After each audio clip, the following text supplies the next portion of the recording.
হরে কৃষ্ণ। সমস্ত গৌর অনুরাগী, কৃষ্ণ অনুরাগী ভক্তের চরণ কমলে আমার দণ্ডবত প্রণতি নিবেদন। তো আমি লীলানাথ গোপীকান্ত দাস সবাইকে জানাই সাধুবাদ, বাঞ্ছা কৃপা সিন্ধু বচপতি দানাম বাবান বৈষ্ণব। তো আজকে আমরা এখানে উপস্থিত হয়েছি। আজকে হচ্ছে মহাবারণী তিথি, আপনারা সবাই জানেন।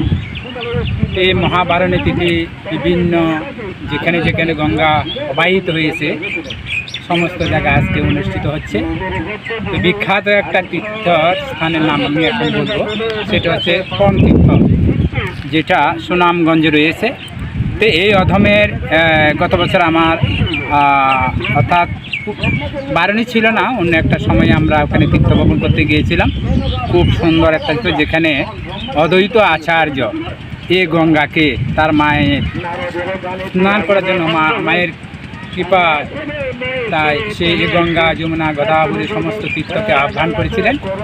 তো আজ সেই স্থানে মহাবারণী অনুষ্ঠান চলছে।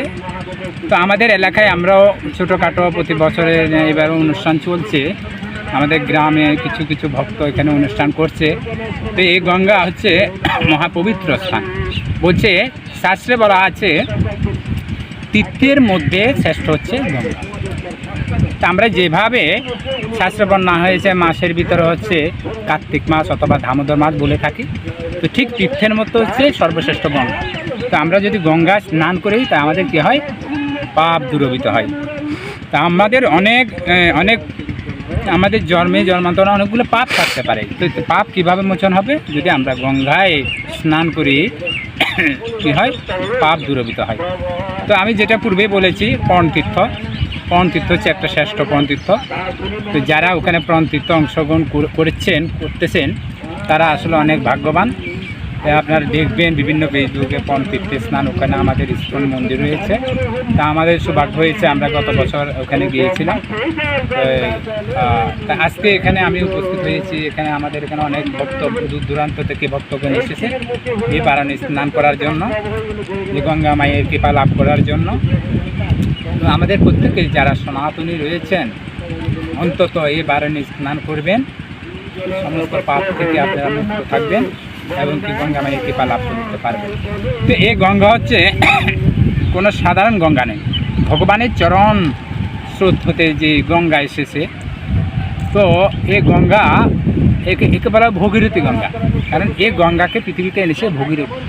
সগর রাজ্যের বংশ পরম্পরা ধারা ভগীরথ। তো তার মহাদেবের কৃপার ফলে মহারাজে তপস্যা করার পরে এই গঙ্গা পৃথিবীতে এসেছে। তো এক সময় এই গঙ্গা আস্তে আস্তে এক মুনির আশ্রমে চলে গেলেন। মুনির আশ্রমে যখন চলে গেলেন এই গঙ্গা, তো এই মুনির আশ্রমকে গঙ্গা কী করলেন? স্রোতে বিয়ে নিয়ে যাচ্ছে আশ্রমকে। তো এক সময় তার আশ্রমটা খুব নিঃসরভাবে গঙ্গায় বয়ে নিয়ে যাচ্ছে। তখন কি করলেন? তাকে শোষণ করে ফেললেন।